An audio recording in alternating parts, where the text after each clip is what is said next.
Hello everyone. हम class 6 के science के चैप्टर नंबर 4 को देख रहे थे। ये एनसीईआरटी बेस्ड है। चैप्टर नंबर 4 साइंस का है हमारे पास में वस्तुओं के समूह बनाना। हमारे चारों ओर की वस्तुएं अनेक प्रकार के पदार्थों से बनी है। इन सभी वस्तुओं की गुण भिन्न भिन्न होते हैं। हमारे चारों ओर की वस्तुएं एक या अधिक से पदार्थों से बनी होती हैं, जैसे कांच, धातुएं, प्लास्टिक, कागज, मृदा आदि। वस्तु एक ही पदार्थ से बनी होती है और वस्तु कई पदार्थों से भी मिलकर के बनी होती है। पदार्थ किसे कहते हैं? प्रत्येक वस्तु जिसका कोई निश्चित भार द्रव्यमान होता है तथा वह स्थान घेरती है पदार्थ कहलाता है। पदार्थ की 3 अवस्थाएं होती हैं, ठोस, द्रव तथा गैस। ठोस किसे कहते हैं? पदार्थ की वह अवस्था जिसमें आकार एवं आयतन दोनों निश्चित हो ठोस कहलाता है, जैसे लकड़ी, लोहा, बर्फ का टुकड़ा इत्यादि। द्रव किसे कहते हैं? पदार्थ की वह अवस्था जिसका आकार अनिश्चित एवं आयतन निश्चित हो द्रव कहलाता है, जैसे पानी, तेल, अल्कोहल इत्यादि। तीसरी अवस्था है गैस। पदार्थ की वह अवस्था जिसमें आकार एवं आयतन दोनों ही अनिश्चित रहता है, उसे गैस कहते हैं, जैसे हवा, ऑक्सीजन, कार्बन डाइऑक्साइड इत्यादि। हम अपने दैनिक जीवन में कई वस्तुओं का उपयोग करते हैं तथा कई वस्तुओं का उपभोग करते हैं, पर उनमें हर वस्तु अलग अलग प्रकार की होती है। पदार्थों को उनके गुण के हिसाब से हम कैसे देखेंगे? किसी पदार्थ को बनाने के लिए किसी पदार्थ का चयन उस पदार्थ का उपयोग की जाने वाली वस्तु के प्रयोजन पर निर्भर करता है। जैसे दिखने में प्रायः सभी एक दूसरे से ही भिन्न दिखाई देते हैं, जैसे लकड़ी लोहे से बिल्कुल अलग दिखाई देती है। उसी तरह से कुछ पदार्थ चिकने होते हैं, कुछ चमकदार होते हैं, कुछ कठोर होते हैं, तो सभी पदार्थ एक दूसरे से अलग अलग हैं। कोमल पदार्थ किसे कहते हैं? वे पदार्थ जिन्हें आसानी से कंप्रेस किया जा सकता है, यानी संपीड़ित किया जा सकता है या खरोचा जा सकता है, उन्हें कोमल पदार्थ कहते हैं। कठोर पदार्थ किसे कहते हैं?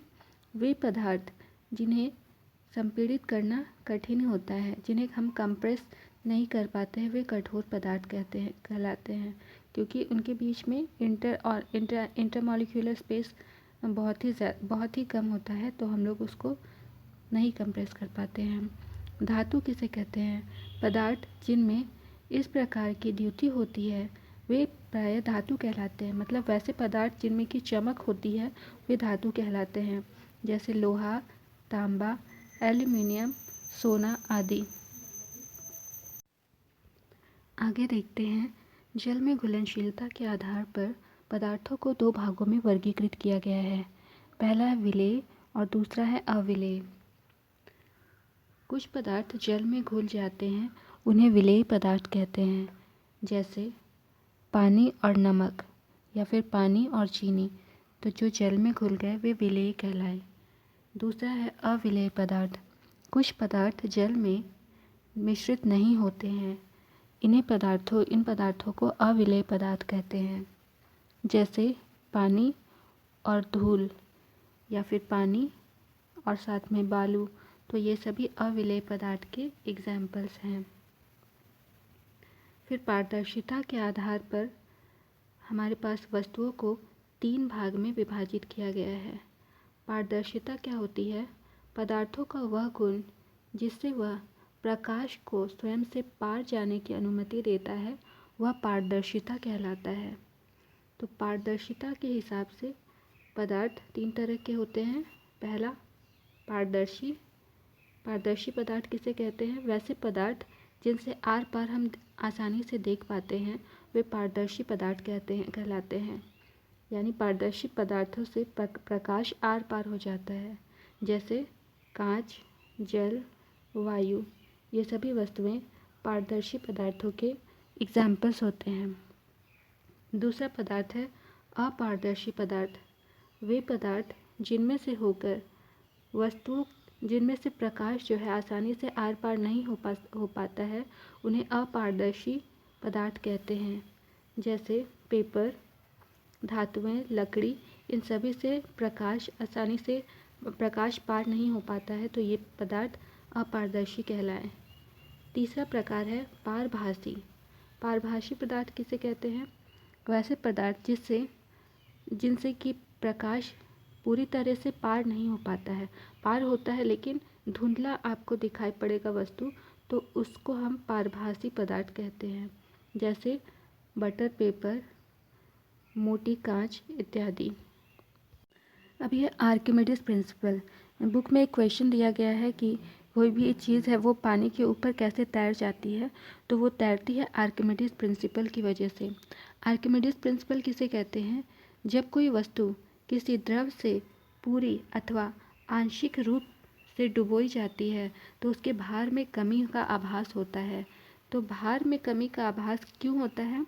क्योंकि वस्तुओं द्वारा हटाए गए द्रव के भार के बराबर होती है, क्योंकि जो पानी में कोई चीज़ डालेंगे तो उससे पानी उतना ही निकलेगा जितना वस्तु का भार होगा।